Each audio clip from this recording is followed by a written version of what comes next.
Hello, humankind. Hope you all are fit and fine. The Phytoplankton Academy welcomes you all. And आज हमें education का paper analyse करना है under the UGC net. ये आपका जून 2023 में हुआ है। इसको हम कम्प्लीटली एनालाइज करेंगे फ्रॉम द क्वेश्चन 1 to 100। तो स्टार्ट करते हैं with the first question. If a child feels that his or her educational rights are violated in school, then arrange the following steps in correct order for filing a complaint with the State Commission for Child Right or the National Commission for child right.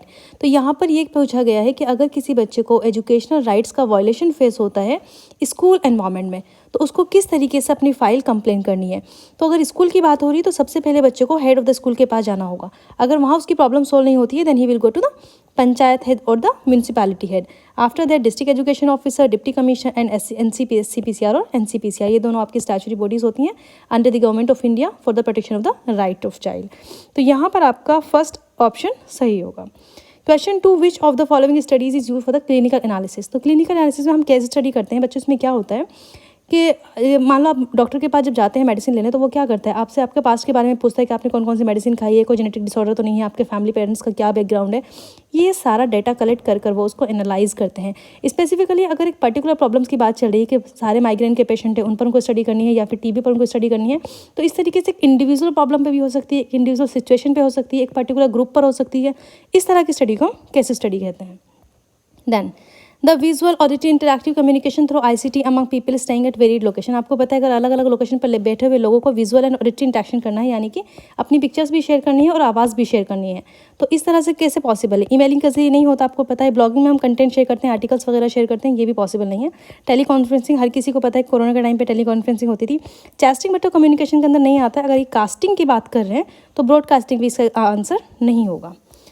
Question number 4, the third quadrant in MOOC is. MOOC क्या होता है? MOOC massive open online course. ये एक integrated platform होता है under the स्वयं। And स्वयं आपको पता है एक इंडिजीनियस प्लेटफॉर्म है of the government of India, ministry of human resource and development, जिसको हम आज के टाइम पे मिनिस्ट्री ऑफ एजुकेशन भी कहते हैं। तो बच्चों इसके अंदर 4 क्वाड्रेंट होते हैं MOOC के अंदर, वो यहाँ पर आप देख सकते हैं। इनमें फर्स्ट क्वाड्रेंट क्या होता है? ट्यूटोरियल। इसके अंदर वीडियो ऑडियो कंटेंट होता है ऑर्गेनाइज फॉर्म में, animation, simulation, video demonstration, virtual labs, ये सब। जो क्वाड्रेंट 2 है उसमें कंटेंट होता है, जैसे आपकी books, illustration, case studies, presentation, web resources और रेफरेंस भी आपका क्वाड्रेंट 2 में आता है। क्वाड्रेंट 3 असेसमेंट से होता है। यहाँ पर आपके मल्टीपल चॉइस क्वेश्चन, यानी कि सारे क्वेश्चन होते हैं जो भी आपको असेस करने हैं, जिससे आपको असेसमेंट होता है। Short answer question, long answer question, quizzes, ये सब चीज़ें। तो क्वेश्चन में हमसे पूछा है the third quadrant in MOOC is. तो हमने अभी देखा कि असेसमेंट थर्ड क्वाड्रेंट से होता है, लेकिन रेफरेंस आपका सेकंड क्वाड्रेंट से। बट अगर हम ऑप्शन के अकॉर्डिंग जाएँ तो यहाँ पे हमें फर्स्ट ऑप्शन चूज़ करना पड़ेगा, क्योंकि किसी अदर ऑप्शन में हमारे पास A नहीं है। Okay, then first option correct answer. If a child repeatedly finds it difficult to tell the time from wall clock despite having the proper sight and physique, it best demonstrate that child is. अगर किसी बच्चे को wall clock से time देखने में problem हो रही है, इवन उसकी आई साइट भी ठीक है, फिजिक भी ठीक है, तो बच्चा कौन सी प्रॉब्लम को फेस कर रहा होगा। देखिए बच्चों, डिसलेक्सिया जो होती है ये लर्निंग डिसेबिलिटी होती है, जहाँ पर लैंग्वेज को प्रोसेस करने में प्रॉब्लम होती है। अगर आपने तारे ज़मीन पर मूवी देखी हो तो आपको याद होगा कि लैंग्वेज प्रोसेसिंग में प्रॉब्लम होती है, जैसे कि अगर इस तरीके से B लिखा हुआ है तो बच्चे को उल्टा उल्टा उल्टा सब कुछ दिखता है। डल क्या होता है? ये इंटेलिजेंस से रिलेटेड होता है। जहाँ पर लेस इंटेलिजेंस होती है वहाँ पे हम डल कंसिडर करते हैं। डिसग्राफिया आपका राइटिंग डिसऑर्डर है, तो ये आपकी क्लॉक से इसका कोई लेना देना नहीं है। देन डिस्प्रैक्सिया, एक्चुअली डिस्प्रैक्सिया क्या होती है? डेवलपमेंटल कोऑर्डिनेशन डिसऑर्डर होता है, जहाँ पे आपको कोऑर्डिनेट नहीं कर पाते हैं चीज़ों को। तो ये प्रॉब्लम अगर बच्चा फेस कर रहा होगा then he will not be able to tell the time from the wall clock. तो D would be your correct answer. Then which of the following is not the feature of planning. Planning का कौन सा feature नहीं है? Planning is always made for achieving long term goal. देखिए long term गोल के लिए होती है, लेकिन ऑलवेज लॉन्ग टर्म गोल के लिए नहीं होती, तो ये स्टेटमेंट गलत होगा। Its primary function of management. Management का प्राइमरी फंक्शन है, हमेशा हम पहले मैनेजमेंट में किसी भी चीज़ की प्लानिंग करते हैं, कंटिन्यूस होती है, फ्यूचरिस्टिक होती है। Planning does not involve decision making. तो फिर प्लानिंग करते क्यों? डिसीजन मेकिंग नहीं होती, तो ये गलत स्टेटमेंट है। तो यहाँ पर आपका A and E सही आंसर होगा four. In which year UNESCO pleaded to consider the education as a global common good. तो 2015 में यूनेस्को ने एक रिपोर्ट पब्लिश की थी जिसका नाम था rethinking education towards a global common good. यहाँ पे एजुकेशन को कंसिडर किया था as a global common good, तो आपका D ऑप्शन सही होगा। Then J Krishnamurti believes that teaching means, देखो बच्चों जे कृष्णमूर्ति की पिक्चर यहाँ पे देखेंगे, ये आपके एक स्पिरिचुअल टीचर हैं, फिलोसफर भी हैं। ये बात करते हैं कि जो टीचिंग होनी चाहिए वो शेयरिंग टुगेदर होनी चाहिए, यानी कि ऐसा नहीं कि टीचर कुछ पढ़ कर आया और उसके बाद उसने अपनी नॉलेज को इम्पार्ट कर दिया, बल्कि टीचर और स्टूडेंट के बीच में डिस्कशन होना चाहिए। तो यहाँ पे शेयरिंग टुगेदर। उसके बाद कहते हैं कि बच्चे का सेल्फ रियलाइजेशन हो सके, तो यहाँ पे ई होगा।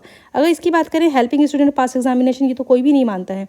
Studying first and then translating into actions, ऐसा कुछ नहीं है। तो सी एंड ये आपका सही आंसर होगा, first statement.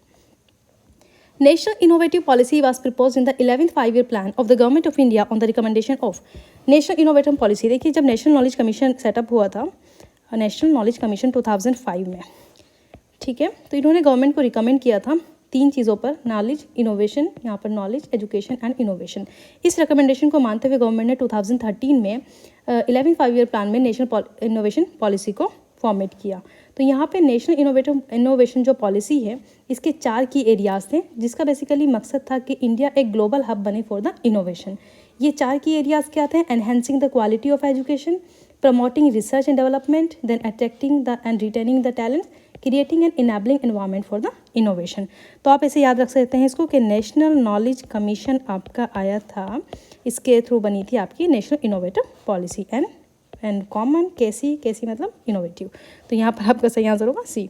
Then question number 10, knowledge commission focused on which of the following key areas. अभी हमने देखे कौन से की एरियाज थे, नॉलेज को एनहेंस करना है, रीइंजुरेटिंग करना है इंस्टीट्यूशन को, नॉलेज के कंसेप्ट से इम्पार्ट करना है, क्रिएटिंग वर्ल्ड क्लास यानी कि ग्लोबल हब की बात की थी, using technology in social institution, हमने इनोवेशन की बात की है, टेक्नोलॉजी की बात वहाँ पर नहीं हुई है, promoting application of knowledge for sustain and inclusive education. तो यहाँ पर आपका डी ऑप्शन में नहीं आएगा, then it will be 4 will be your correct answer. Question number 11, educational administration is not a function of. बच्चों एजुकेशनल एडमिनिस्ट्रेशन में planning होती है, organisation, controlling and decision making. Management एक अम्ब्रेला टर्म होती है जो एजुकेशनल एडमिनिस्ट्रेशन में नहीं आती, बट मैनेजमेंट के अंदर सारी चीज़ आती हैं। तो यही आपका आंसर होगा। ट्रांसडक्टिव रीजनिंग, ट्रांसडक्टिव रीजनिंग होती है जब हम प्रोसीड करते हैं पर्टिकुलर टू पर्टिकुलर। इसको मैं आपको समझाती हूँ, आपने सुना होगा इंडक्टिव रीजनिंग के बारे में। इंडक्टिव रीजनिंग में क्या होता है, हम पर्टिकुलर से स्पेसिफिक की तरफ जाते हैं, जनरलाइजेशन की तरफ। ओके, जैसे कि आपने एग्जाम्पल के तौर पे देखा कि एलिफेंट होते हैं, आपने कुछ जगह पर देखा कि एलिफेंट ग्रीन ग्रास खा रहे हैं या फिर पेड़ों की पत्तियां खा रहे हैं, तो आपने कहा कि जितने भी एनिमल्स, बड़े बड़े एनिमल्स होते हैं, वो सारे के सारे हार्बीवोर्स होते हैं। ये आपने जनरलाइज कर दिया, पर्टिकुलर आपने देखा एलिफेंट के बारे में और उस चीज़ को जनरलाइज कर दी। ये हो गई आपकी इंडक्टिव रीजनिंग। लेकिन ट्रांसडक्टिव रीजनिंग होती है जब आप पर्टिकुलर देखते हैं, उसको पर्टिकुलर पर ही अप्लाई करते हैं, उसके कॉन्क्लूजन को। एग्जाम्पल के तौर पर आपने देखा कुछ नेशनल पार्क में आप गए, कुछ वाइल्ड लाइफ सेंचुरीज में, और वहाँ पर देखा कि एलिफेंट जो होते हैं वो प्लांट्स के पत्तियाँ खाते हैं, यानी कि वो हार्बीवोर्स हैं। तो ये आपने क्या कहा, आप कहेंगे कि जितने भी एलिफेंट्स होते हैं वर्ल्ड के अंदर, वो सारे के सारे हार्बीवोर्स होते हैं। तो आपने एक पर्टिकुलर प्रॉब्लम का सॉल्यूशन दूसरी पर्टिकुलर प्रॉब्लम्स पर लगाया है। तो यहाँ पर आपका सी सही आंसर होगा। Arrange the steps of creative process from beginning to the end. Creative process में जो आपने अगर इनसाइट थ्योरी पढ़ी हो तो उसमें क्या होता है, सबसे पहले हम प्रिपरेशन करते हैं, उसके बाद कॉन्सेंट्रेशन, देन इंक्यूबेशन, यानी कि गैप होता है कुछ देर के लिए। और जब वो इंक्यूबेशन में, इस गैप में क्या होता है, एक्चुअली आपके अनकॉन्शियस माइंड में प्रॉब्लम का चलती रहती है, लेकिन आप कुछ और करते हैं, प्रैक्टिकली आप कुछ और वर्क कर रहे होते हैं। उस अनकॉन्शियस माइंड के बाद कुछ वक्त के बाद इल्यूमिनेशन होता है, यानी कि आहा मोमेंट जिसको कहते हैं, और इसको हम यूरेका इफेक्ट भी कहते हैं, कि एकदम से आपको पता चलता है, एक आइडिया मिलता है कि इस प्रॉब्लम का ये सॉल्यूशन है। उसके बाद आप उसको वेरीफाई करते हैं। तो इस सीक्वेंस में अगर हम जाएँ तो प्रिपरेशन आपका बी, देन कंसंट्रेशन हो जाएगा E, PE 3 would be your correct answer. Here are given description of the dos and don't dos in the counselling. यहाँ पे आपको आइडेंटिफाई करने हैं ऐसे स्टेटमेंट जो रेलिवेंट होंगे context of counselling session. Suppose your role as a counsellor, यानी कि आप काउंसलर हैं, यहाँ पे कुछ स्टेटमेंट दिए गए हैं जो हमें करने चाहिए, नहीं करने चाहिए काउंसलिंग के दौरान। तो अगर आप एक काउंसलर हैं तो आपको कौन कौन सी चीज़ें यहाँ पे सही लग रही हैं। फर्स्ट है, have a chair for a counselling ready beside your desk और टेबल। एक चेयर प्रिपेयर होनी चाहिए ऑलरेडी उसके आने से पहले, सही स्टेटमेंट है। Then give the counsellor a chance to pause and think, यानी कि जो काउंसलर आपका, उसको चांस देना चाहिए। अगर वो चाहता है कुछ देर के लिए चुप होना और सोचना, तो आप उसको चांस दे सकते हैं, आपको देना चाहिए। तो ये भी सही बात है। Ask questions which can be answer with yes और नो। येस और नो वाले क्वेश्चंस हमें नहीं पूछने हैं, क्योंकि ये क्लोज आंसर क्वेश्चंस होते हैं, इनमें काउंसलर अपना आपको डिस्क्राइब नहीं कर सकता।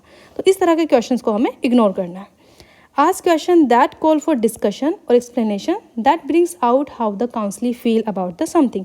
तो ये सही स्टेटमेंट, हमें इस तरह के क्वेश्चन पूछने चाहिए, ओपन एंडेड क्वेश्चन, जिनके जरिए काउंसलर अपने आप को एक्सप्रेस कर सके। ठीक है, देन है ignore question that call for direct answer or give the counsellor the solution for his or her problem. मतलब इस तरह के क्वेश्चंस को इग्नोर करने की बात कही गई है जो काउंसली की प्रॉब्लम का डायरेक्ट सॉल्यूशन दे सके, आंसर दे सके। तो हमें इग्नोर नहीं करना बल्कि इस तरह के क्वेश्चंस को एनकरेज करना है। तो यहाँ पर आपका ये स्टेटमेंट भी गलत हुआ, तो ए, बी एंड डी आपका सही आंसर होगा 2। Arrange the following activities in correct order. Micro teaching, micro teaching हर किसी ने बीएड में की होती है। यहाँ पे सबसे पहले हम प्लानिंग करते हैं और उसके बाद करते हैं टीच, और टीचिंग करने के बाद हमें मिलता है फीडबैक हमारे क्लासमेट से, टीचर से। उसके बाद होती है री प्लानिंग एंड देन री टीच। और अगर आपका सुपरवाइजर अच्छा नहीं है तो आपकी री टीच होती रहती है, कंटिन्यूस आप करते रहते हैं। इसके अकॉर्डिंग आप ऑप्शन के थ्रू जा सकते हैं। फर्स्ट है planning, then 3 correct answer. Which of the following tools of the research best attempt to measure the feeling और बिलीफ। बच्चों फीलिंग और बिलीफ मेजर करने के लिए क्वेश्चन एयर में ऑलरेडी स्टेटमेंट गिवन होते हैं, तो वहाँ पे हम अपनी बिलीफ्स अपनी थिंकिंग्स को नहीं बता सकते। चेकलिस्ट में भी आपको सिर्फ टिक करना होता है। ओपिनियन एयर में आपके ओपिनियन को देखा जाता है, उसको मेजर किया जाता है। तो ये आपका हो सकता है परसेप्शन स्केल, एटीट्यूडल स्केल। ये सारी चीज़ें ऐसी हैं यहाँ पर 3 जिनके थ्रू आप अपने फीलिंग्स एंड बिलीफ्स को मेजर कर सकते हैं। Question number 17, which of the following functions have been suggested for the district institute of educational and training in programme DIET, इसको बोलते हैं, ऑफ एक्शन 1986। यहाँ पे टीचर की एजुकेशन यानी कि टीचर की ट्रेनिंग की बात होती है। Pre service, in service education of teacher for formal school system, सही स्टेटमेंट है। Training and orientation of the head of the institution in institution planning and management, then orientation of the community leader, functionaries of volunteer organisation, influencing school level education, इन सबको भी enhance किया जाता है। In service education of the secondary school teacher, इस education की बात नहीं बच्चों, ट्रेनिंग की बात होती है। Okay, action research and experimentation ये भी होती है, क्योंकि एक्शन रिसर्च स्मॉल लेवल पर होती है ना, एक्सपेरिमेंटेशन तो उसको इंप्रूव करने के लिए टीचर की ट्रेनिंग को वो भी यहाँ पर कर सकते हैं। तो यहाँ पर आपका डी स्टेटमेंट गलत हो जाएगा, उसके अलावा सभी सही हैं। तो यह हो जाएगा A, B, C and E 4 correct answer. Who is known as father of sports for people with disabilities. Ludwig Guttmann, ये ब्रिटिश के न्यूरोलॉजिस्ट हैं, इसके फादर कहलाते हैं sports for people with disabilities. Arrange in sequential order 5 main steps of memory level of teaching. बच्चों 3 teaching level होते हैं, memory level, understanding level, refractive level. Memory level में क्या होता है, बहुत थॉटलेस लेवल होता है टीचिंग का, मतलब स्मॉल स्केल्स पर जो बच्चे होते हैं उनको चीज़ों को ग्रैस्प करने के लिए किया जाता है, क्योंकि छोटे बच्चों की इतनी अंडरस्टैंडिंग नहीं होती कि वो चीज़ों को समझ सके, तो उनको सिर्फ नंबर्स, लेटर्स, ये सारी चीज़ें याद कराई जाती हैं। Teachers present the learners with information and they try to mug up the facts. तो यहाँ पे सबसे पहले फोकस होता है एंड उसके बाद आता है सिंटेक्स। इसके अकॉर्डिंग आप जाएँ तो 2 आपका सही आंसर होगा। Then you can check other thing. Which commission national framework policy talk of the teacher evaluation based on the multiple task. ये हर किसी को पता होता है कि टीचर का इवैल्यूएशन मल्टीपल टास्क में किस पॉलिसी के जरिए हुआ है, national policy on education 1986। Then 21 Paulo Freire की philosophy of education is consider to be the stem form. ये कहाँ से इन्फ्लुएंस हुई है एक्चुअली बच्चों? पाउलो फ्रेरी की जो फिलॉसफी है ये कहती है कि एजुकेशन एक ऐसा टूल होता है जो ह्यूमंस को जस्टिस दिला सके, ठीक है, उसके साथ साथ ह्यूमन के लिबरेशन की बात करे, ह्यूमन को एक गुड ह्यूमन बनाए एक्चुअली में, इस तरह की ये फिलॉसफी कहते हैं। तो इन्होंने ये इन्फ्लुएंस कहाँ से हुए हैं? एक्चुअल में जो प्लेटो के आइडियाज़ हैं, आप जानते हैं कि प्लेटोस का आइडियाज़ क्या है कि एजुकेशन ऐसी हो ताकि एक इंसान अच्छा इंसान बन सके, गुड ह्यूमन बन सके। तो यहाँ से ये इन्फ्लुएंस हुए। Then pro colonial thinker. अब आपको पता है प्रो कॉलोनियल थिंकर यानी कि जो कॉलोनी में बिलीव रखते थे किसी एक, जैसे इंडिया कॉलोनी था ब्रिटिशर्स की, तो वहाँ पर ह्यूमन के राइट्स को वायलेट किया जाता था, वहाँ फ्रीडम नहीं थी, लिबरेशन नहीं था। तो प्रो कॉलोनियल इसमें नहीं आएगा। एंटी कॉलोनियल, जो कॉलोनी के खिलाफ थे, तो ये सही बात है क्योंकि ये ह्यूमन के लिबरेशन की बात करते हैं। मॉडर्न मार्क्सिस्ट थिंकर, ये जस्ट सोसाइटी की बात करते हैं कि सोसाइटी में न्याय होना चाहिए, हैव नॉट क्लासेस जो हैं उनके राइट्स का वायलेशन नहीं होना चाहिए, हैव क्लास के पास सब कुछ होता है। तो वहाँ पर भी इनके आइडियाज़ से इन्फ्लुएंस हुए Paulo फ्रेरी।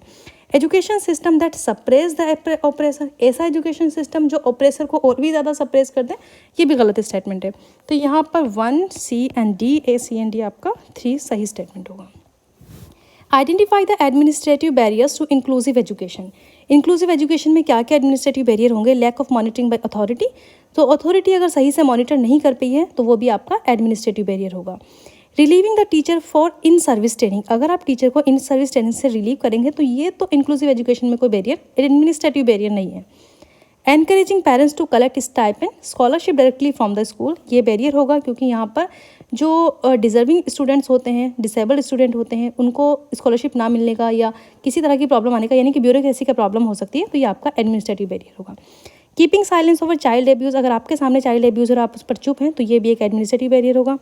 Organising periodic meeting of parents teacher association, बच्चों मीटिंग ऑर्गेनाइज करना कोई बैरियर नहीं है, तो यहाँ पर आपका A, then C and D, A C and D 2 correct answer.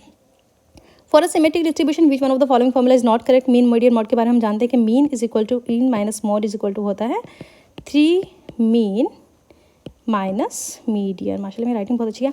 तो यहाँ पर आपके इसके अकॉर्डिंग आपका आंसर होगा, ये आपका स्टेटमेंट में नहीं आएगा, then C would be your correct answer. आप इसको चेक कर सकते हैं, इसको कैलकुलेट करेंगे तो ये भी आपके फॉर्म बन जाएगी in this one also. Question number 24 given below are the two statements, one is assertion and another reason. देखो बच्चों, Jain philosophy there is no place to a universal soul. Jain philosophy कहती है कि कोई प्लेस नहीं है यूनिवर्सल सोल गॉड का, किसी यूनिवर्सल सुप्रीमेसी में ये बिलीव नहीं करते। इसका रीज़न ये बताया कि such existence would make moral responsibility and individual effort meaningless. ये इनका रीज़न भी बहुत सही है, क्योंकि यहाँ पर कहा गया है कि अगर एक इंडिविजुअल कुछ काम करता है, ठीक है, उसको हम बोलते हैं कर्मा, और उसको उस कर्मा का रिवार्ड मिलता है, ठीक है। लेकिन अगर उसने कुछ गलत काम किया तो उसको कॉन्सिक्वेंस फेस करने पड़ते हैं। लेकिन अगर ये सारी चीज़ें ना हो, यानी कि इंडिविजुअल के ऊपर कोई एक्सटर्नल पावर हो, एक्सटर्नल अफेयर हो किसी चीज़ का, जैसे कि गॉड का एक्सटर्नल अफेयर, कोई सुप्रीमेसी हो, तो इन सब पर फ़र्क पड़ेगा एक्सटर्नल अफेयर का। जैसे कि अगर किसी बच्चे ने मेहनत करी और वो पास नहीं हो पाया एग्जाम में, तो वो क्या कहेगा कि अल्लाह ने, गॉड ने मेरी किस्मत में ऐसे ही लिखा था, ये मेरी डेस्टिनी थी। तो इस तरह की चीज़ें होने लगती है, एक्सटर्नल अफेयर होने लगता है। तो यहाँ पर उसका जो एफर्ट्स होता है, इंडिविजुअल एफर्ट्स, वो मीनिंगलेस हो जाता है। तो इसकी वजह से ये रीज़न भी सही होगा आपका।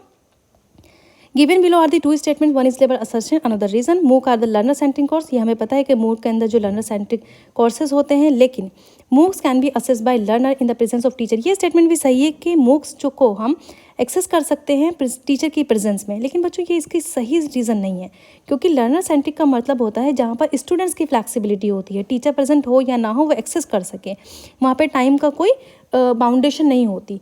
लेकिन यहाँ पर आपका दोनों बातें सही हैं, बट रीज़न इन्होंने सही नहीं दिया। इसके अकॉर्डिंग अगर हम जाएँ तो both A and R true, R is not the correct explanation. B arrange in sequential order the structure of understanding level. अभी हमने मेमोरी लेवल की बात की, अभी सेकंड हो गया अंडरस्टैंडिंग लेवल।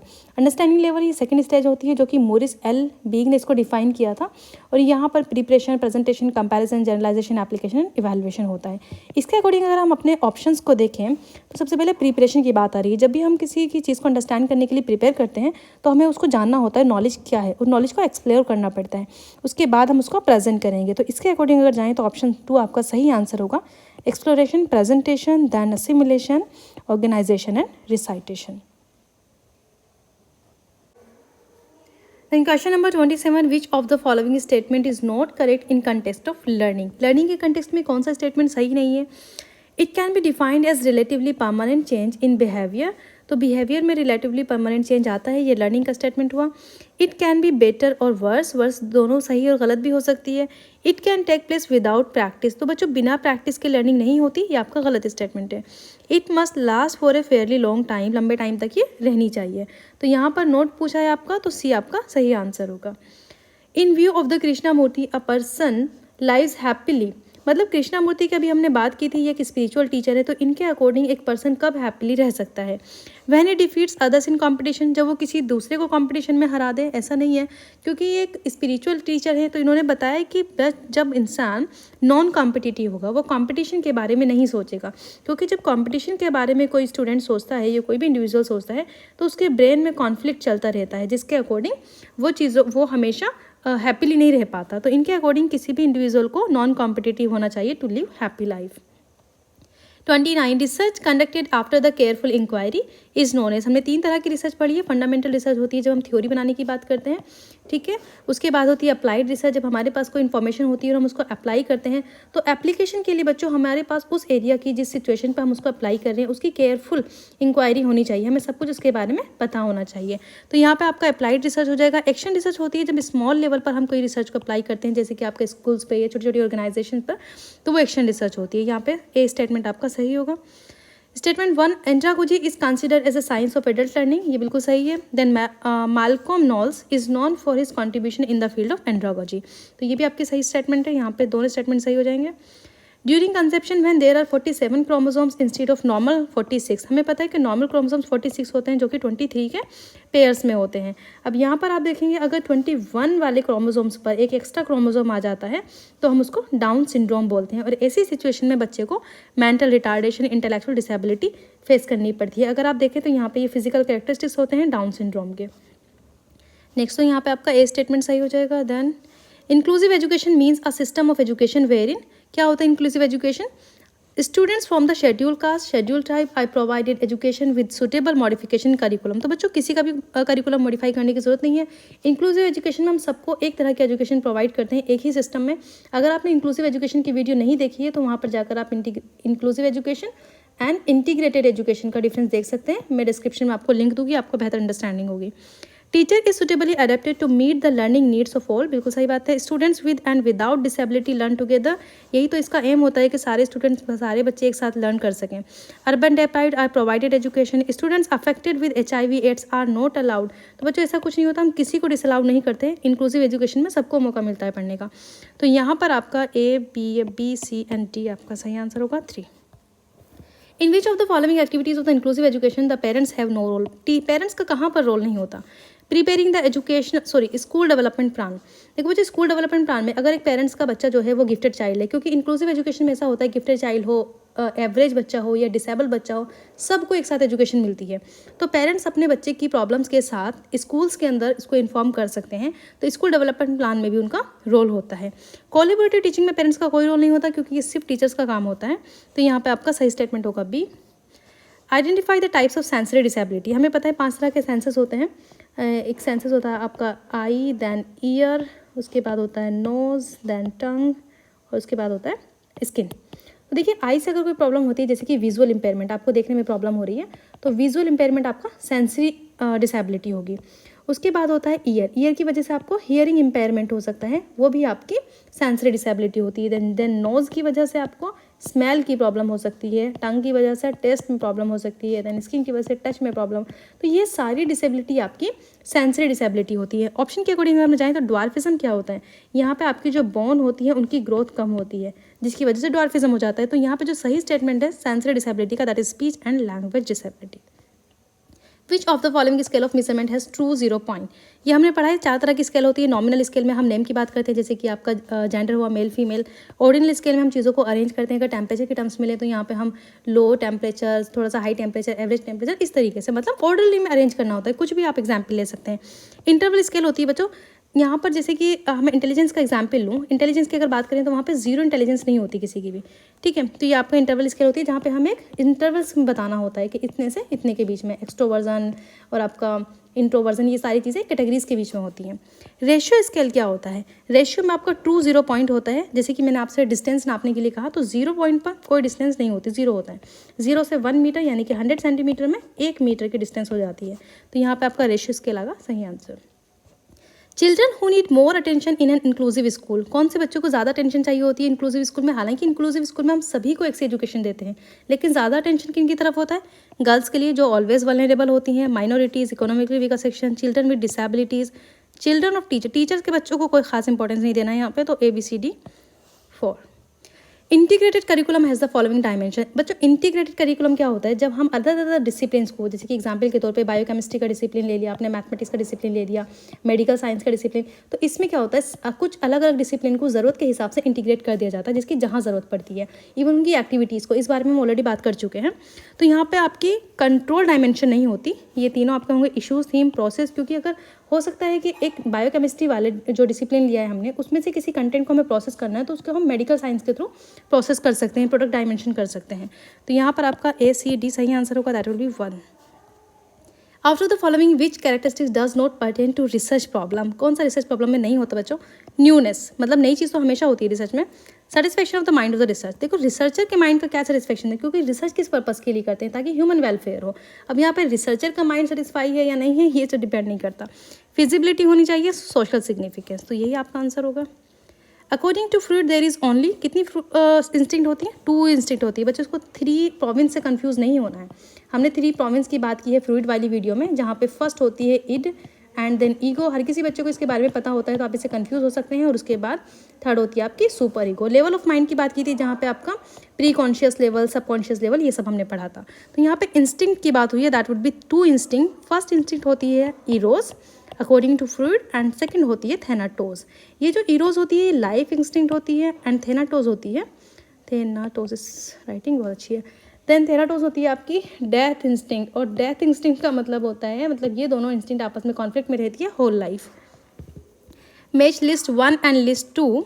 यहाँ पर लिस्ट 1 में सेरेब्रल पाल्सी की टाइप्स बताए गए हैं, जिसमें मोनोप्लेजिया, पैराप्लेजिया, हेमीप्लेजिया, क्वाड्रिप्लेजिया।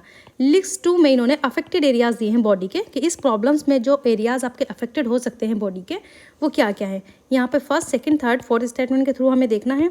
तो मोनोप्लेजिया इन्होंने बताया है कि मोनो, आपको मोनो से समझ आना चाहिए कि वन, मतलब एक की बात हो रही है, वन लिम्ब ओनली, तो ए आपका थर्ड से मिलेगा। Paraplegia lower limb only, hemiplegia upper and lower limb, then quadriplegia, बच्चों क्वाड्री का मतलब होता है 4 से, तो क्वाड्री हो जाएगा major involvement of the all 4 limbs. इसके अकॉर्डिंग आप क्वेश्चन चेक करें। The responsibility of all round development of a child in a campus of inclusive school is to be shared equally by. एक all round development जब child का होता है campus के अंदर इंक्लूसिव एजुकेशन के थ्रू, इंक्लूसिव स्कूल के through, तो वो रेस्पॉन्सिबिलिटी किस किस के जरिए शेयर होनी चाहिए। यहाँ पे special teacher, okay. Then medical certificate board, medical certificate board school campus में क्या काम करेगा, तो ये स्टेटमेंट गलत होगा। Head teacher, counsellor, teacher parents, subject teacher, ये सारी चीज़ें हो सकती हैं। तो यहाँ पे आपका B, C, D and E 4 would be correct answer. Rubrics criteria are needed for the field engagement. तो बच्चों रूब्रिक्स क्राइटेरिया क्या होता है, ये एक ग्रेडिंग क्राइटेरिया होता है जब हम बच्चे के किसी काम को असेस करते हैं। उसमें उसके असाइनमेंट्स हो सकते हैं। अच्छा, असाइनमेंट्स के भी कई तरीके हो सकते हैं, जैसे कि आपका कोई प्रोजेक्ट वर्क हुआ या फिर कोई रिसर्च पेपर हुआ, ये भी असाइनमेंट में हो सकता है।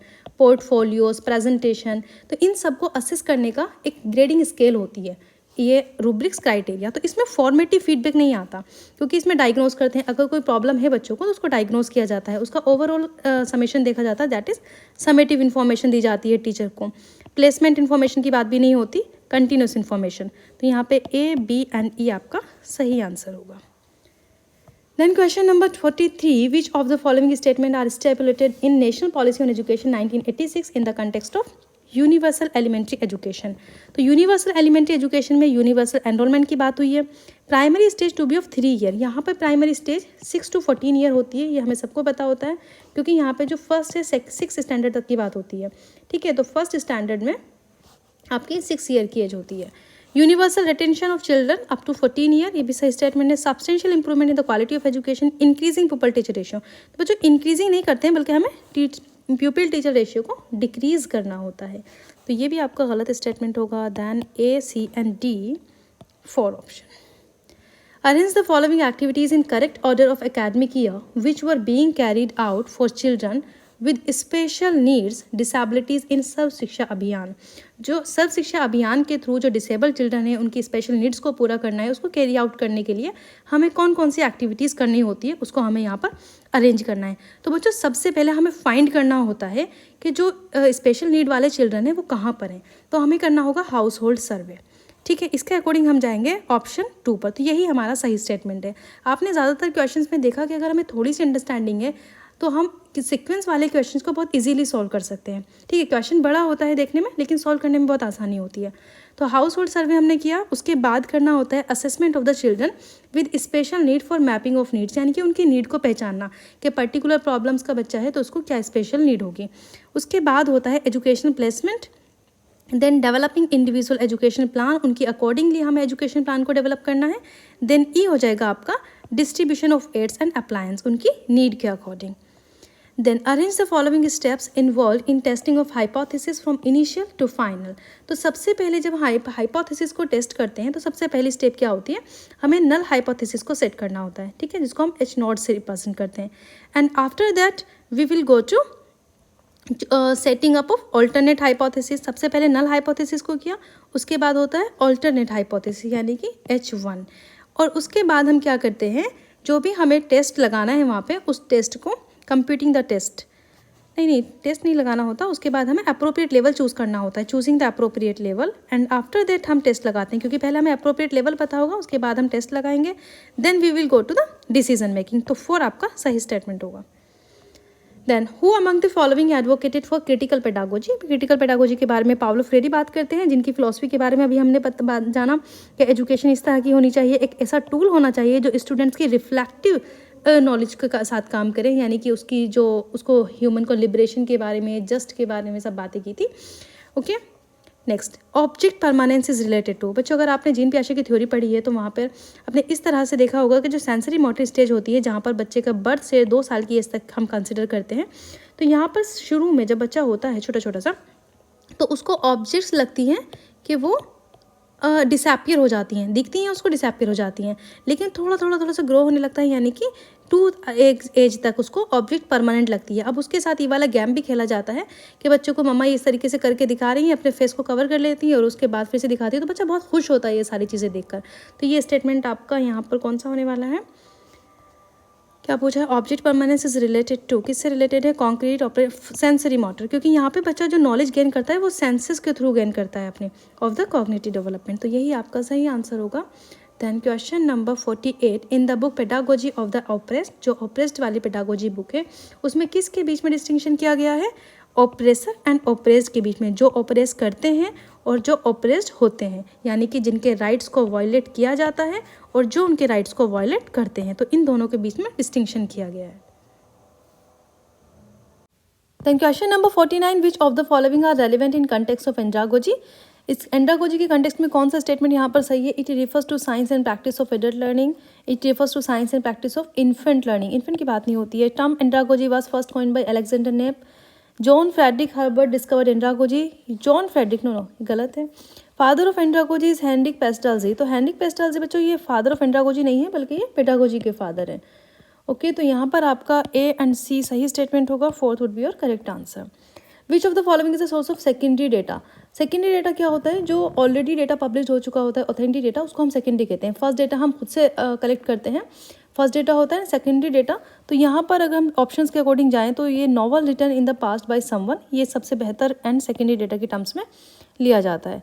Then 51, why the researcher undertakes the coding in grounded theory, अपनी रिसर्च में जो रिसर्चर होता है वो ग्राउंडेड थ्योरी में कोडिंग क्यों करता है, उसका रीज़न बच्चों ये होता है, देखो ग्राउंडेड थ्योरी होती है जब हमारे पास क्वालिटेटिव डेटा होता है, ओके, सब्जेक्टिव फॉर्म में, उस क्वालिटेटिव डेटा से हम रिलेशन निकालते हैं कि क्या क्या इन्फॉर्मेशन उस क्वालिटेटिव डेटा से हम निकाल सकते हैं, उसको हम कहते हैं coding in the grounded theory. तो जब उस डेटा से ज़्यादा हमने मैक्सिमम रिलेशन निकाल लिया, मैक्सिमम इन्फॉर्मेशन गैदर कर ली, उसके बाद अब कुछ भी नहीं हो सकता है, तब उस लिमिट को हम कहते हैं थियोरेटिकल सैचुरेशन। तो जब थियोरेटिकल सैचुरेशन पर पहुंच जाता है, to stop when theoretical saturation has been reached, जब इस सिचुएशन पर रिसर्चर पहुंच जाता है तब वो डेटा में से नई इन्फॉर्मेशन नहीं निकाल सकता, तो इसीलिए कोडिंग की जाती है। Next, out of the following the rubrics uses, rubrics की बात हमने अभी लास्ट क्वेश्चन में की थी कुछ देर पहले, तो क्या क्या हम यूज़ कर सकते हैं रूब्रिक्स में। ये क्या होता है, जब हम किसी बच्चे का असाइनमेंट्स को एनालाइज करते हैं, असेस करते हैं, डिफरेंट तरीके के असाइनमेंट्स यहाँ पर होते हैं, ऐसे होता है प्रोजेक्ट, रिसर्च आर्टिकल, ये सारी चीज़ें हो सकती हैं। ये एक तरीके की रेटिंग स्केल्स होती है जिसमें मतलब स्कोर्स होता है बच्चे का हर उसके क्राइटेरियाज़ के अकॉर्डिंग, और उसको हम असेस करते हैं। तो बच्चों यहाँ पे रेटिंग स्केल होती है, चेकलिस्ट होती है, सोशियोग्राम नहीं होता, सोशियोग्राम तो सोशल रिलेशन निकालना होता है, इन्वेंट्री नहीं होती, देन ग्रेडिंग स्केल। तो यहाँ पे ए बी एंड ये आपका हो जाएगा 2 answer. Then Savitribai Phule can not be characterised as, Savitribai Phule आपकी पोइटिस भी थी, एजुकेशनिस्ट थी, सोशल रिफॉर्मर थी, पॉलिटिकल एक्टिविस्ट नहीं थी। हालांकि इन्होंने वीमेन के एम्पावरमेंट के बारे में बात की, वीमेन के एजुकेशन के बारे में बात की, बट डायरेक्टली किसी पॉलिटिकल मूवमेंट में ये इन्वॉल्व नहीं हुई, तो इनको हम पॉलिटिकल एक्टिविस्ट नहीं कह सकते। Arrange the following educational institutions for children with disabilities starting from the most restricted to the least restricted। तो सबसे ज़्यादा रेस्ट्रिक्टेड एरिया कौन सा होता है, जो बच्चे डिसेबिलिटी फेस कर रहे हैं उनके लिए। तो ऑप्शंस में हम देखें, hospital school, residential school for specific disability, integrated school, inclusive school with resource room facility. तो बच्चों जो inclusive school resource room facilities होते हैं वहाँ पर अच्छे से अच्छी फैसिलिटीज़ होती है बच्चों के लिए, डिफरेंट काइंड्स के डिसेबिलिटीज़ के लिए, अकोमोडेशन भी उनको मिल सकता है वहाँ पे, अदर जो उनको अप्लायंस चाहिए होते हैं वो भी मिल सकते हैं। तो यहाँ पर तो लीस्ट होगा, यानी कि ई आपका लास्ट में आने वाला है। उसके बाद सबसे ज़्यादा प्रॉब्लम वो कहाँ फेस कर सकते हैं, हॉस्पिटल स्कूल में, then A would be first, तो आपका थर्ड आंसर सही होगा। उसके बाद होता है residential school for specific disability. इस तरह के जो रेसिडेंशियल स्कूल हैं जो एक पर्टिकुलर डिसेबिलिटी के लिए बने हुए हैं, तो जो बच्चे मल्टीपल डिसेबिलिटी फेस कर रहे हैं उनको वहाँ पर प्रॉब्लम होगी। Then integrated school, then inclusive school, तो यहाँ पर आपका थर्ड ऑप्शन सही होगा।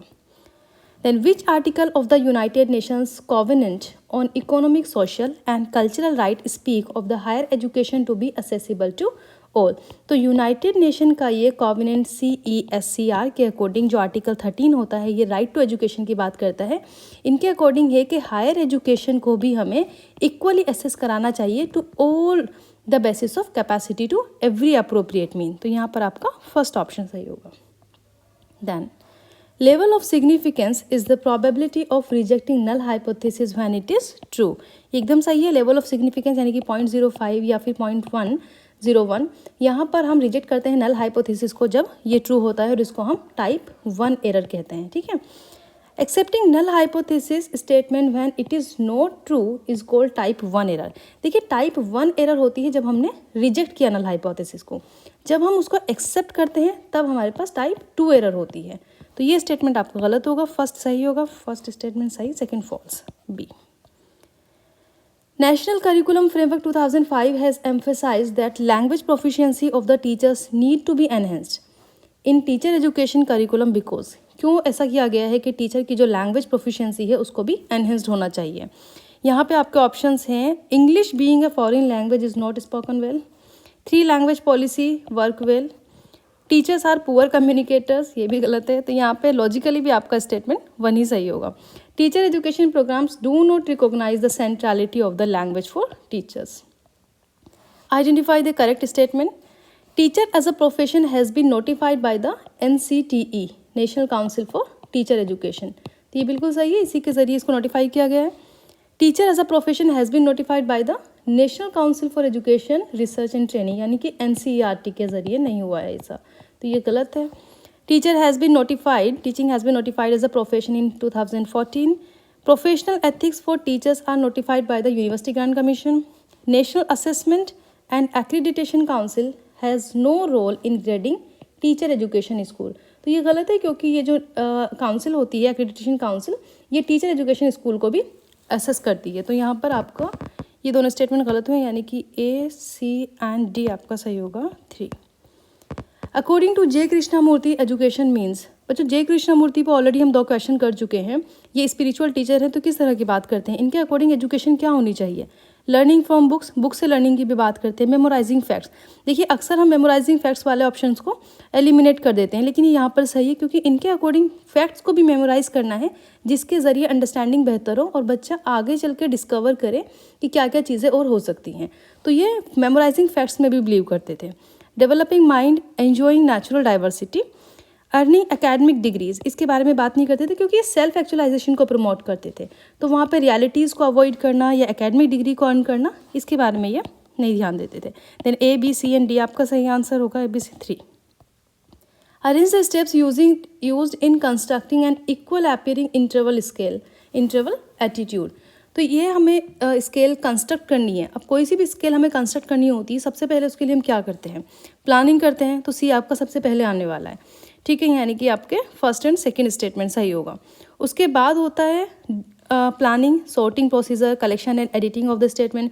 उसके बाद जब हम स्केल बनानी है तो हमें स्टेटमेंट्स को कलेक्ट करना होगा और उन स्टेटमेंट्स में अगर कोई कमी है तो उसको हम एडिट करेंगे। तो C के बाद B आएगा, आपका सेकेंड ऑप्शन सही होगा। देन एस्टैब्लिशमेंट ऑफ रिलायबिलिटी, ये तो सबसे लास्ट में आता है। उसके बाद सॉर्टिंग प्रोसीजर, उसको सॉर्ट करेंगे क्या क्या चाहिए। Then selection of statement for the final scale बनाएंगे A एंड देन E। तो आपका सेकंड स्टेटमेंट सही होगा। Arrange in sequential order the steps of creating an E portfolio. बच्चों ई पोर्टफोलियो क्यों किया जाता है, ये एक्चुअल में जो हम बच्चा वर्क कर रहा है उसकी स्किल एबिलिटीज़ को चेक करने के लिए करते हैं। डिफरेंट काइंड्स के पोर्टफोलियो हम क्रिएट करते हैं, लेकिन उनमें कुछ कॉमन फीचर होते हैं, जैसे कि हमें उसकी पर्सनल इन्फॉर्मेशन पता हो, वर्क सैम्पल हमारे पास हो। तो पोर्टफोलियोज क्रिएट कैसे किया जाता है, सबसे पहले हमें इन्फॉर्मेशन को एनालाइज करते हैं, जो भी इन्फॉर्मेशन होती है हमारे पास, कि इसका रीज़न ये है कि हमारा गोल क्या है पोर्टफोलियो बनाने का, तो इसीलिए हमें इन्फॉर्मेशन को एनालाइज करना होता है। देन डिज़ाइन करते हैं उसको, उसके बाद उसको डेवलप करते हैं। तो हम इसके अकॉर्डिंग जा सकते हैं एनालाइज, यहाँ पे आपका सेकेंड स्टेटमेंट सही होगा। Then how many steps are involve in six sigma theory. तो 6 सिग्मा थ्योरी में बच्चों क्या होता है, जो भी डिफेक्ट्स होते हैं इन्फॉर्मेशन के अंदर उनको एलिमिनेट किया जाता है। अब एलिमिनेट्स कैसे करेंगे, जब हमें डिफेक्ट्स को आइडेंटिफाई कर पाएंगे। तो सबसे पहले हम उनको आइडेंटिफाई करेंगे एंड देन डिफेक्ट्स को एलिमिनेट करेंगे, यानी कि उनको रिमूव करेंगे। तो इसमें 5 स्टेप्स होती हैं, यहाँ पर आप देखें। फर्स्ट होती है define the problem, then measure the baseline performance and then analyse data and determine root cause, क्या रूट कोज है उसका। देन इम्प्रूव द प्रोसेस, क्योंकि इम्प्रूव में क्या करना होता है, हमें उसको एलिमिनेट करना होता है। Then control and ensure sustainability. तो यहाँ पे आपका 5 स्टेप्स सही आंसर होगा। Question number 63, latent learning is an example of. Latent learning क्या होता है, जब भी हम कोई चीज़ लर्न करते हैं तो जल्दी से हमें उसका रीइंफोर्समेंट चाहिए होता है, लेकिन लेटेंट लर्निंग में हमें इमीडिएट रीइंफोर्समेंट नहीं मिलता। एग्जाम्पल के तौर पे अगर आप शॉर्ट वीडियोस देख रहे हैं तो 1 मिनट से भी कम की आपकी शॉर्ट वीडियोस होती हैं, उनमें आपको जल्दी जल्दी से इन्फॉर्मेशन मिल जाती है, तो आपको लगता है कि ये बहुत अच्छी चीज़ है, आप उसको एकदम स्क्रॉल करते रहते हैं और देखते रहते हैं। इसी का सेम एग्जाम्पल ये है कि जैसे आपने क्या किया, आपने स्मोकिंग की, ठीक है, और आपको फ़ौरन उसका रिजल्ट मिला, यानी कि आपको बहुत बेहतर फील हुआ, तो क्या हुआ, आपको फ़ौरन रीइंफोर्समेंट मिल गया। ये लेटेंट लर्निंग नहीं होगी, ठीक है, ये आपका लेटेंट रिलीफ भी नहीं होगा। उसके बाद अगर हम दूसरे एग्जाम्पल की बात करें, जैसे कि आपने कोई छोटी सी इन्फॉर्मेशन दी, यानी कि आपने कोई पोस्ट डाला, ठीक है, उस पोस्ट पर आपको बहुत सारा लाइक मिल रहा है, तो आप क्या करेंगे, बार बार फ़ोन उठा के देखते रहेंगे, आपको लाइक मिल रहा है, बहुत अच्छी लाइक मिल रही है। इसका रीज़न ये है कि आपको इमीडिएट रीइंफोर्समेंट मिल रहा है और उससे आपको खुशी मिल रही है। लेकिन बच्चों, ये शॉर्ट टर्म का होता है, ये जो आपकी नॉलेज है ना, जो भी इन्फॉर्मेशन आपको मिली, ये शॉर्ट टर्म के लिए होती है। लेटेंट लर्निंग होती है जब हमें इमीडिएट रीइंफोर्समेंट नहीं मिलता। तो ये क्या होता है, ये आपके कॉग्निटिव लेवल पे बेस्ड होती है, यानी कि आपका मेंटल प्रोसेस, आपने कोई बुक के 4-5 पेज पढ़े, उसके बाद आपको इन्फॉर्मेशन मिली, तो यहाँ पे आपका मेंटल प्रोसेस इन्वॉल्व होता है, जैसे कि आपकी थिंकिंग हुई, रीजनिंग हुई, प्रॉब्लम सॉल्विंग, ये सारी एबिलिटीज़ होती हैं। तो लेटेंट लर्निंग का एग्जाम्पल है cognitive learning. Then quality assurance and quality control में ये फ़र्क है, क्वालिटी कंट्रोल हम किसी प्रोडक्ट की टर्म्स में देखते हैं, क्वालिटी एश्योरेंस करते हैं हम ह्यूमन बीइंग की क्वालिटी को एश्योर करना। तो यहाँ पे process oriented and preventing quality issues, ये स्टेप्स यहाँ पर आप देखेंगे। जब हमें क्वालिटी एश्योर करनी होती है तो प्रोसेस ओरिएंटेड, और उसके बाद जो भी डिफेक्ट्स हैं उनको प्रिवेंट करना, यानी कि प्रिवेंटिंग क्वालिटी इश्यूज़। डी सही आंसर होगा। Which of the following emphasise on the teachers to undertake or promote research, experimentation and innovation in higher technical and management school. तो ये सभी को पता है, national policy education 1986। Then 66, the major role of district institute of education and training. बच्चों, DIT से भी हम एक क्वेश्चन ऑलरेडी सॉल्व कर चुके हैं। Then you can see here कि क्या क्या फंक्शंस होते हैं DITs के। यहाँ पे ट्रेनिंग होती है एंड ओरिएंटेशन प्रोग्राम होते हैं, किसके लिए, एलिमेंट्री स्कूल टीचर के लिए, प्री सर्विस में भी, मतलब सर्विस से पहले, एंड इन सर्विस के दौरान भी। Head masters, head of the school complexes, officers of educational department, इनकी ट्रेनिंग होती है, ओरिएंटेशन होता है। Instruction supervisor, non formal adult education का इंडक्शन लेवल पे प्रोग्राम होता है, कंटिन्यूइंग एजुकेशन। उसके साथ साथ जो बच्चों कम्युनिटी लीडर्स होते हैं, वॉलंटियर्स होते हैं, उन सब की भी ट्रेनिंग एंड ओरिएंटेशन होती है। तो इसके अकॉर्डिंग अगर आप क्वेश्चन का आंसर देखें 66, तो ए स्टेटमेंट आपका सही होगा, standing teacher school and community linkage, then conducting periodic research and impact of teacher training, and then developing contextual training module A, D and E. Given below are the two statement, one is label assertion, another reason। तो यहाँ पे term quality control, अभी हमने बात की quality control हम product की form में करते हैं, is not use in educational institution. तो ये सही है, एजुकेशनल इंस्टीट्यूशन में इसका यूज़ नहीं होता। Since quality control is associated with manufactured product, where is in educational institution the human resource are assured for quality. ये अभी क्वालिटी एश्योरेंस हमने ह्यूमन रिसोर्स की टर्म्स में देखी, तो ये भी आपका सही है। First both A and R true and R is the correct explanation of A. 68, the objective establishment of human resource development centre by UGC ने जो भी human resource development centre establish किए हैं, उनके क्या ऑब्जेक्टिव्स थे। पहला है quality improvement in higher education. तो बच्चों, ये तो कॉमन सेंस हो जाएगा, यूजीसी बात कर रहा है तो क्वालिटी इंप्रूवमेंट की बात होगी। Then promoting multicultural and interdisciplinary activities. तो हमेशा हम मल्टी कल्चर को प्रमोट करते हैं, इंटरडिसिप्लिनरी अलग अलग डिसिप्लिन्स को एक साथ लेके उनकी एक्टिविटीज़ को प्रमोट करना हायर एजुकेशन में, ये भी सही है। Training teachers on how to design, develop and teach course. Teachers को इस तरह की ट्रेनिंग प्रोवाइड करना कि कोर्सेज को किस तरीके से डिज़ाइन करना है, डेवलप करना है एंड टीच करना है, एकदम सही statement. Preparing a list of teachers that may be send to abroad for specialised teaching. ये क्या मतलब है, मतलब टीचर्स को अब्रॉड भेजने की तो कोई ज़रूरत नहीं है। Then providing a list of teachers to UGC for award of research project, ये भी गलत है, तो A and B and C आपका सही आंसर होगा 3। 69, the physical barrier to inclusive education includes. क्या क्या फिजिकल बैरियर हो सकते हैं। इन एसेसिबल क्लासमेट्स बच्चों फिजिकल बैरियर नहीं होंगे। इन एसेसिबल टॉयलेट्स, ये होगा physical barrier. Inaccessible teachers तो फिजिकल बैरियर नहीं होंगे। इन एसेसिबल इलेक्ट्रिक स्विचेस, ये भी आपका फिजिकल में आएगा। Lake of large print books and Braille equipment, जो विजुअली इंपेयरमेंट स्टूडेंट होते हैं तो उनके लिए ये प्रॉब्लम हो सकती है, फिजिकल बैरियर हो सकता है। तो यहाँ पे आपका बी, डी एंड ई, लेकिन आपके ऑप्शंस में ये अवेलेबल नहीं है, तो डी एंड ई आपका सही आंसर होगा। नाउ क्वेश्चन नंबर 70, मेज द फॉलोइंग। ये बहुत इजी सा क्वेश्चन है, इसलिए मैंने यहाँ पे ऑप्शंस भी नहीं दिए, ये आप लोगों को सॉल्व करना है, क्योंकि फिलोसफी को ऑलरेडी हम कवर कर चुके हैं बहुत डिटेल में। यहाँ पे आइडियलिज्म आपका प्लेटो से मिलेगा, इस तरीके से आप इसको सॉल्व करें। Then question number 71, if a students from class 5 develop his or her own concept in mathematics then it means he or she has use. क्या यूज़ कर रहा है? Inductive method, constructive, discovery or deductive method. तो खुद से अपनी knowledge को develop कर रहा है, इसका मतलब है वो कंस्ट्रक्ट कर रहा है, ये भी हमने कवर किया है, कंस्ट्रक्टिव मैथड। 72, मेज द फॉलोइंग, लिस्ट 1, लिस्ट 2। यहाँ पे लिस्ट 2 में आपको रिसर्च के टाइप्स दिए हुए हैं, descriptive research, correlation research, action research and experiment research. तो यहाँ पे हमें देखना ये है डेस्क्रिप्टिव रिसर्च। इसके अकॉर्डिंग अगर हम जाएँ, लास्ट से स्टार्ट करते हैं, relationship between stress and drop out rate of students with disability. यहाँ पे हमें रिलेशनशिप निकालने की बात हो रही है, यानी कि कोरिलेशन स्टडी करेंगे। तो डी का आपका 2 से मिलेगा, यहाँ पे 3 ऑप्शंस हो सकते हैं। नेक्स्ट देखते हैं, problem of absenteeism among physically challenge students of 8th class, यानी कि एक पर्टिकुलर क्लास में हमें अपनी रिसर्च करनी है, एक पर्टिकुलर प्रॉब्लम को सॉल्व करना है, तो उसके लिए जो रिसर्च होती है वो होती है एक्शन रिसर्च, ये भी हमने डिस्कस किया है। Then effect on some yogic practices on mental health of students with visual impairment.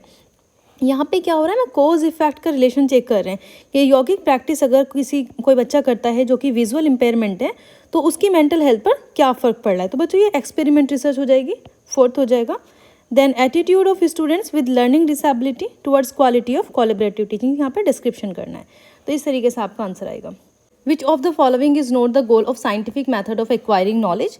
यहाँ पे experimental truth, fact finding, control of variable, prediction of events. तो यही आपका आंसर होगा। कंट्रोल ऑफ वेरिएबल जब किया जाता है जब हमें कॉज रिलेशन देखना है और एक वेरिएबल को हमें कांस्टेंट रखना है अदर का रिलेशन देखने के लिए।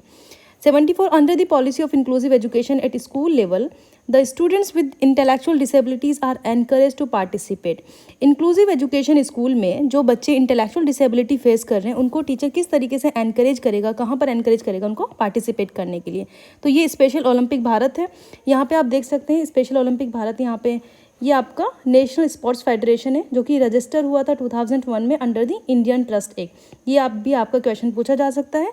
बाय द स्पेशल, ये देखो एक्रीडिट हुआ है by the Special Olympics International to conduct special Olympic programmes in India. इसके बाद में थोड़ी सी इन्फॉर्मेशन इसके बारे में कि यहाँ पर जो इंटेलेक्चुअल डिसेबिलिटी होती है उसको कैरेक्टराइज किया गया है generally regarded as IQ below 70।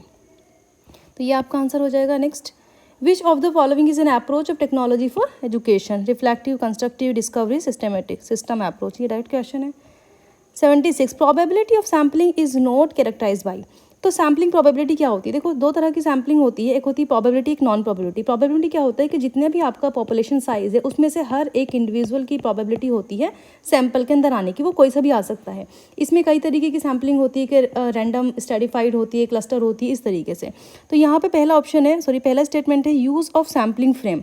तो इसमें जब स्ट्रेटिफाइड होती है प्रोबेबिलिटी के अंदर, उसमें हम सैम्पलिंग फ्रेम का यूज़ करते हैं। स्ट्रेटिफाइड सैम्पलिंग के अंदर हमने अपना स्टेटा बना लिया, किसी स्कूल के अंदर हमें डेटा कलेक्ट करना है, तो 8th स्टैंडर्ड या फिर एज ग्रुप ले लिया कि इस एज ग्रुप में पर्टिकुलर 14 से 17 के एज ग्रुप हमें चाहिए, तो उस एज ग्रुप में जो स्टूडेंट्स होंगे या फिर पर्टिकुलर क्लास ग्रुप हमने ले लिया, तो इस तरीके से हम स्ट्रेटिफाइड करते हैं। तो यहाँ पे हमारी जो फ्रेम होगी, सैम्पलिंग फ्रेम भी होती है प्रोबेबिलिटी सैम्पलिंग में। Then clearly defined sample selection procedure, ये भी आपका डिफाइंड होता है कि आपका क्वेश्चन एयर लेना है, रेटिंग स्केल लेना है, जो भी, तो ये भी होगा। Impossibility of estimating sampling error. देखिए इम्पॉसिबिलिटी कहीं नहीं होती क्योंकि आइडियल कंडीशन तो कहीं पर भी नहीं होगी। आप किसी भी मेथड से ले रहे हो, वेदर इट इज़ आपका प्रोबेबिलिटी और नॉन प्रोबेबिलिटी, एरर हर जगह आती हैं, इसीलिए एरर को भी हमें इम्प्रूव करना पड़ता है। तो यहाँ पर आपकी इम्पॉसिबिलिटी हो जाएगा। Then biased selection of subject, ये कह रहे हैं कि बायस्ड सिलेक्शन ऑफ सब्जेक्ट्स होता है, तो ये भी आपका नहीं होगा। C and D आपका सही आंसर होगा 3। एज पर national policy on education 1986, poor performance of the teacher in the higher education is to be address. अगर पुअर परफॉर्मेंस है टीचर की, तो इस पॉलिसी के अकॉर्डिंग हमें क्या करना चाहिए? होल्डिंग द नेक्स्ट इंक्रीमेंट, उसका वो छोड़ देना चाहिए। Then taking remedial step, yes remedial step लेना है। Removal of the teacher, teacher को रिमूव नहीं करना। कॉन्स्टिट्यूट इंक्वायरी कमेटी भी नहीं बिठानी है, उस पर रेमेडियल स्टेप लेनी है। Then Shiksha Vani is a podcast app of the central board of secondary education, ये आप देख सकते हैं। शिक्षा वाणी ये पॉडकास्ट ऐप होता है CBSE का। यहाँ पे डिफरेंट 9th क्लास से 12th क्लास तक की ग्रेड्स के वेरियस सब्जेक्ट्स पे आपको कंटेंट मिलेगा, जैसे कि social science, science and other subjects also. Next, total quality management is a concept, ये कब स्टार्ट हुआ था? 1983 में टोटल क्वालिटी मैनेजमेंट होता है, जब एक्चुअली ये मैनेजमेंट फिलोसफी होती है जो डिस्क्राइब करती है एक long term success through the customer satisfaction. इसमें कुछ प्राइमरी एलिमेंट होते हैं, customer focus, total employ involvement, process centred and integrated system. Then identify the limitations of the rating scale being a tool, क्या क्या limitations हो सकती हैं, ये हमने पढ़ा था कि जब रेटिंग स्केल की बात की थी। तो क्या क्या, जैसे आपकी रेटिंग स्केल होती है यहाँ पे 1 2 3 4, जनरली यही होता है ना। तो क्या क्या लिमिटेशंस हो सकती हैं, एक तो होता है सेंट्रल टेंडेंसी, कि जो भी आपका रेटर है वो जनरली 3 को चूज़ कर लेता है कि उसको इस पोजीशन में भी नहीं दिखना, इधर भी नहीं जाना। तो ये भी आता है। यहाँ पे पूछा है हेलो इफेक्ट। हेलो इफेक्ट क्या होता है, जब भी कोई प्रोडक्ट देखा, उसकी रेटिंग करनी हुई, तो उसका ऊपर वाला पार्ट देखकर कि मतलब कुछ भी जो फीचर आपको अच्छा लगा उसके अकॉर्डिंग आप स्केलिंग दे देते हैं कि 3 अच्छा मतलब आपको ज़्यादा अच्छा लगा तो 5 दे देते हैं, या फिर 2 कर देते हैं, मतलब सिर्फ कुछ पर्टिकुलर फीचर देख के। यहाँ पे मैंने पिक्चर में दिखाया हेलो इफेक्ट कि इस पर्सन के सिर्फ बालों को देखकर यहाँ पे बता दिया गया है कि ओवरऑल पर्सनालिटी क्या है। तो ये होता है हेलो इफेक्ट। ये भी रेटिंग स्केल के अंदर एक लिमिटेशन होती है। देन दूसरा है rater tendency to be too generous. यही मैंने अभी बात की कि वो सेंट्रल पे चला जाता है, इसको हम limitation error of central tendency भी कहते हैं, ठीक है। Then difficulty in construction of the item. Item construct करना कोई लिमिटेशन नहीं है। Rater faces difficulty in its administration, किस तरीके से आप एडमिनिस्टर कर रहे हैं, तो ये रेटिंग स्केल की लिमिटेशन नहीं है। Ambiguous language specially for children with disabilities and minorities, तो यहाँ पे आपका ए एंड बी आंसर होगा 1। गांधी जी बिलीव दैट, किस चीज़ में बिलीव करते थे, teacher are to be self sacrificing, boys and girls should not be taught together, ऐसा कुछ नहीं कहा था गांधी जी ने, एक साथ पढ़ना था। Regional language should be the medium of instruction in primary language. Teachers manage their living within the modest salaries, teacher को मैनेज करना चाहिए। Interest to be the basis of learning, ये बात भी है। तो यहाँ पे आपका A C D and E answer होगा, बट ऑप्शंस के अकॉर्डिंग अगर हम जाएँ तो 1 आपको चूज़ करना पड़ेगा, क्योंकि सी ऑप्शंस में दिया हुआ नहीं है, हालांकि सी भी गांधी जी का बिलीव था। Attitude, which of the following emphasize critical understanding of concept rather than rote learning. तो अभी हमने कुछ देर पहले बात की थी नेशनल नॉलेज कमीशन की, 2005 में सेटअप हुआ था, इसके अकॉर्डिंग क्रिटिकल अंडरस्टैंडिंग होनी चाहिए कंसेप्ट की, ये आपका आंसर होगा। 83 who has made this statement, no nation is great or good because parliament enact this or that, but because man are great and good, ये आपका स्वामी विवेकानंद की थॉट्स है। 84 मेच लिस्ट 1 एंड लिस्ट 2। यहाँ पे लिस्ट 1 में आपको कुछ थ्योरीज दी हुई है, relative deprivation theory, conflict theory, functionalism and political theory. Statement पढ़ते हैं, this theory is most commonly associated with Marxism. तो मार्क्सिज्म की थ्योरी को सभी जानते हैं, कॉन्फ्लिक्ट थ्योरी है जहाँ पे हैव्स एंड हैव्स नॉट की बात हुई थी। उसके बाद it believes that social conflict arise when social group feels that it worst off than around it. तो बच्चों ये कौन सी थ्योरी, ये रिलेटिव डेप्रिवेशन थ्योरी। इसका क्या मतलब है कि जब सोशल कॉन्फ्लिक्ट होता है किस वजह से अराइज होता है कि एक सोशल ग्रुप ऐसा फील करने लगे कि वो दूसरे की कंपैरिजन में कम है। इसका एग्जाम्पल मैं आपको बताती हूँ। देखिए रिलेटिव डेप्रिवेशन किसी भी टर्म में हो सकता है, इंटेलिजेंस की टर्म्स में भी हो सकता है या फिर वेल्थ की टर्म्स में भी हो सकता है। इसका ये मतलब है कि एक पर्टिकुलर इंसान के पास कुछ वेल्थ है और वो दूसरे इंसान से कंपेयर करे कि मेरे पास वेल्थ कम है, तो इस तरीके से होता है रिलेटिव डेप्रिवेशन। इसका एक एग्जांपल मैं आपको बताती हूँ। सोशल मीडिया पर हम स्टेटस अपलोड करते हैं, उन स्टेटस में आप क्या डालते हैं, अक्सर अपना फूड डालते हैं, देन अपनी ड्रेस के पिक्चर्स डालते हैं, उसके बाद अपनी गाड़ी वगैरह, ये सारी चीज़ें। इनसे क्या होता है, आप तो उनको डालकर बहुत खुश हो जाते हैं, लेकिन जो दूसरा तबका है सोसाइटी के अंदर जिसके पास ये सारी चीज़ें अवेलेबल नहीं होती, उनको रिलेटिवली डेप्राइव्ड फील होता है और बच्चों उसकी वजह से उनको मेंटल प्रॉब्लम हो जाती है, डिप्रेशन, एंजाइटी, ये सब भी होता है सोसाइटी के अंदर, हम देख रहे हैं आज के टाइम पर। लेकिन पता है जो लोग ये कम काम करते हैं उनको कोई फ़र्क नहीं पड़ता इन सब चीज़ों से। एक्चुअल में वो भी कहीं ना कहीं ये चीज़ें फेस कर रहे होते हैं। वो उनसे जो बड़े लोग हैं, उनसे जो ज़्यादा अमीर लोग हैं, वो उनके ज़रिए ये सारी चीज़ें फेस करते हैं। तो ये कुछ नहीं, एक तरह का शो ऑफ होता है, अपने किसी भी प्रोडक्ट को दिखाना।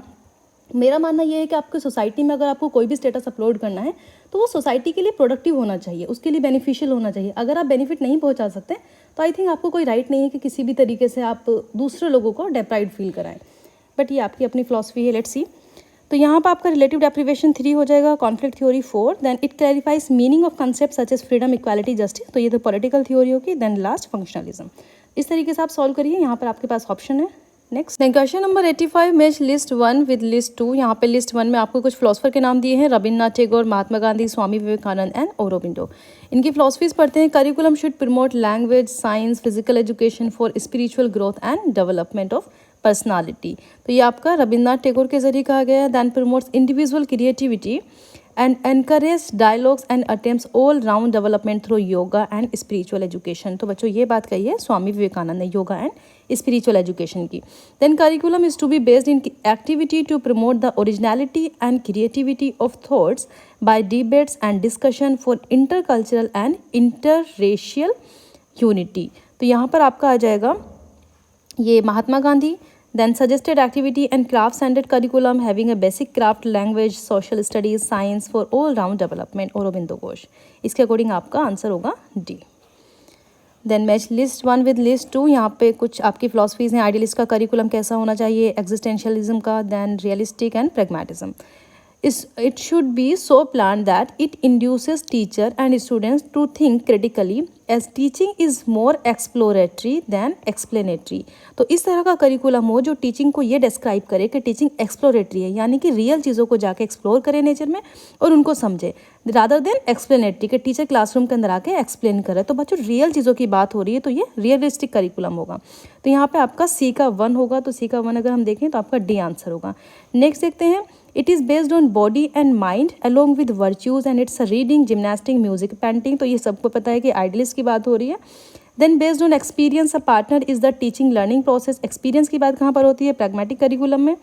Based on broad ideas and concept focuses on abstract subjects followed by morals and cultural values. तो ये आपका एग्जिस्टेंशियलिज्म हो जाएगा।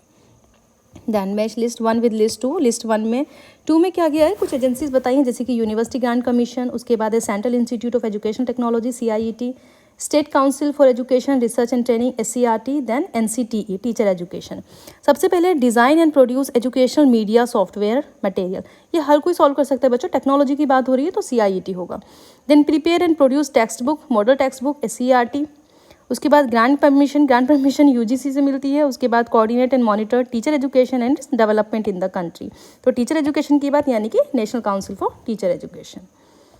Then 88 match list 1 with list 2, यहाँ पे कोटा सैम्पलिंग, कुछ सैम्पलिंग के टाइप से quota sampling, snowball sampling, cluster sampling and systematic sampling. तो बच्चों कोटा सैम्पलिंग क्या होती है, नॉन कन्वीनियंट सैम्पलिंग होती है, यानी कि जब हमारे पास सैम्पल कम होता है तो उसके अकॉर्डिंग या फिर डिफ़िकल्ट होता है सैम्पलिंग करना, तो उस दौरान जो रिसर्चर होता है वो अपनी कन्वीनियंस के हिसाब से सैम्पल को कलेक्ट करता है, इसीलिए हम इसको कन्वीनियंट सैम्पलिंग भी कहते हैं। इसको पढ़ते हैं, it is used when population is dispersed across a wide geographical range. जब पॉपुलेशन पूरे जियोग्राफिकल रेंज पे बिछी हुई होती है तब ये वाली सैम्पलिंग करते हैं, तो ये होती है क्लस्टर सैम्पलिंग। ठीक है, अलग अलग ज्योग्राफिकल रेंज में पड़ी हुई है तो एक जगह हमने क्लस्टर डाला, उस तरीके से। अगर आप सोशल साइंस की बात करें तो किसी स्कूल में या कहीं पर अगर हमें स्टडी करनी है, किसी सोसाइटी में स्टडी करनी है, तो वहाँ पे हम अपना एक पर्टिकुलर क्लस्टर के हिसाब से करते हैं। क्लस्टर सैम्पलिंग आपकी प्रोबेबिलिटी होती है। ठीक है, ये ऊपर की दोनों जो इतनी है कोटा एंड स्नोबॉल, ये नॉन प्रोबेबिलिटी होती हैं। Then it is also called ninth name selection technique. ये कौन सी होगी आपकी, सिस्टमेटिक सैम्पलिंग। क्योंकि हमें क्या होता है सिस्टमेटिक सैम्पलिंग में, एक बार हमने ये वाला पार्ट लिया, उसके बाद इतना पार्ट छोड़ा, देन नेक्स्ट पार्ट यहाँ पे, तो क्या होगा यहाँ से, ये हो गया आपका फर्स्ट, देन ये वाला हमने ब्लैंक कर दिया, उसके बाद सेकंड, उसके बाद ये ब्लैंक कर दिया, देन थर्ड। तो सिस्टमेटिक वे में हम जा रहे हैं, ये भी प्रोबेबिलिटी होती है क्योंकि इसके अंदर हमें सैम्पल साइज देखना होता है। तो बच्चों इसको नंबर के हिसाब से ले रहे हैं ना, तो इसीलिए हम इसको nth सैम्पलिंग भी बोलते हैं। तो यहाँ पे आपका थर्ड है, it is used when desired sample characteristics rare. जब बहुत रेयर सैम्पल होता है तब हम करते हैं स्नोबॉल सैम्पलिंग। और non probability equivalent of stratified sampling जो कि कॉन्वीनियंट सैम्पलिंग है, या आपकी कोटा सैम्पलिंग। तो आंसर आपका डी हो जाएगा। अगेन हमें मैचिंग करनी है लिस्ट 1 विद लिस्ट 2। यहाँ पे है first, reject H not null hypothesis when it is true. तो जब H नॉट यानी कि नल हाइपोथेसिस को रिजेक्ट किया जाता है जबकि वो ट्रू हो, ये कौन सी एरर होती है, टाइप 1 एरर। ये अभी कुछ देर पहले हमने क्वेश्चन में सॉल्व किया। Accept null hypothesis when it is not true, जब इसको हम एक्सेप्ट कर लेते हैं और ये ट्रू नहीं होती तब कौन सी एरर होती है, टाइप 2 एरर। तो इसके अकॉर्डिंग अगर हम देखें तो 3 हमारा आंसर होगा। Then probability of rejecting when it is true, ये कौन सी प्रोबेबिलिटी है जब हम उसको रिजेक्ट कर देते हैं जबकि वो ट्रू होती है, तो ये होती है आपकी लेवल ऑफ सिग्निफिकेंस। नेक्स्ट देखते हैं 90 लिस्ट 1 विद लिस्ट 2। यहाँ पे मैच करनी है shaping, extinction, stimulus generalization and spontaneous recovery. ये अपने अगर थ्योरीज पढ़ी होंगी लर्निंग थ्योरी तो शायद ये आपको समझ में आ जाए easily. involves reinforcing the steps leading to the desired response, that responses will eventually occur and resulting in the desirable change. Next पढ़ते हैं, if an organism is removed for a while and after a gap returned again and presented with stimulus, his performance will be better than the previous one. तो जब एक बार वो extinct हो जाता है और उसके बाद वो फिर से अपीयर होता है और उसकी परफॉर्मेंस बेहतर होती है पहले से, तो तब क्या होता है बच्चों, दैट इज स्पॉन्टेनियस रिकवरी। यानी कि डी आपका सेकंड से मिलने वाला है, तो डी में सेकंड 3 ऑप्शन है। नेक्स्ट देखते हैं, if possible reinforcement are no longer follows that response the tendency for it to will occur decrease. उसकी टेंडेंसी कुछ वक्त के बाद कम हो जाती है यानी कि एक्सटिंक्ट हो जाती है। तो 3 आपका मिलेगा बी से, तो 3 में बी आ जाएगा, आपका थर्ड ऑप्शन सही होगा। It means that conditions response occur to stimuli that has never been paired with specific condition stimuli, तो यहाँ पे आपका हो जाएगा स्टिमुलस जनरलाइजेशन। देन बच्चों ये कुछ पैसेज इन आपके कॉम्प्रीहेंशन होते हैं, 91 से 95 तक आपको पैसेज से क्वेश्चन सॉल्व करना होता है। उसके अकॉर्डिंग ये पैसेज अगर आप पढ़ेंगे हर बार चेंज हो जाता है, तो इसको मैं रीड नहीं करूँगी, क्वेश्चन आपको खुद से सॉल्व करने हैं। मैं इनके आपका आंसर्स बता रही हूँ। 91 में आंसर होगा चाइल्ड, नेक्स्ट 92 में होगा न्यूट्रल बॉडी, 93 में होगा आपका every child, then 94 state commission for protection of child right, committee नहीं है, ये ध्यान रखना है, सेकेंड ऑप्शन है। देन 95 में आपका आंसर है are interdependent but having separate functioning, तो ये सिमिलर पैसेज होता है 5 क्वेश्चन के लिए, लास्ट में ये आपको पढ़ना है, उसके अकॉर्डिंग क्वेश्चन सॉल्व करने हैं। नेक्स्ट अगला कॉम्प्रीहेंशन 96 से 100 तक आपके पास 5 क्वेश्चन होंगे इस पर्टिकुलर कॉम्प्रीहेंशन से बेस्ड। इनके भी मैं आपको आंसर बता रही हूँ, क्योंकि अगर मैं इसको रीड करूँगी फिर आपको अंडरस्टैंड कराऊंगी तो इससे कोई फ़ायदा नहीं होने वाला। ये किसी थ्योरी पे बेस्ड नहीं है, कोई फैक्चुअल इन्फॉर्मेशन यहाँ पर नहीं है, तो आपको खुद से अपनी अंडरस्टैंडिंग बेहतर करनी है। 96 में आंसर होने वाला है of their contribution in reforming the society. Then 97 में डी होगा टीचर्स एंड द रोल्स। उसके बाद 98 में आपका आंसर होगा B quality of education. 99 D answer collaborative effort of society self teacher, ये सब होगा। देन 100 लास्ट में आपका आंसर है सर्विस कंडीशन आर पुअर। तो इस तरीके से हमने क्वेश्चन पेपर सॉल्व किया जून 2023 का। That's all, thank you.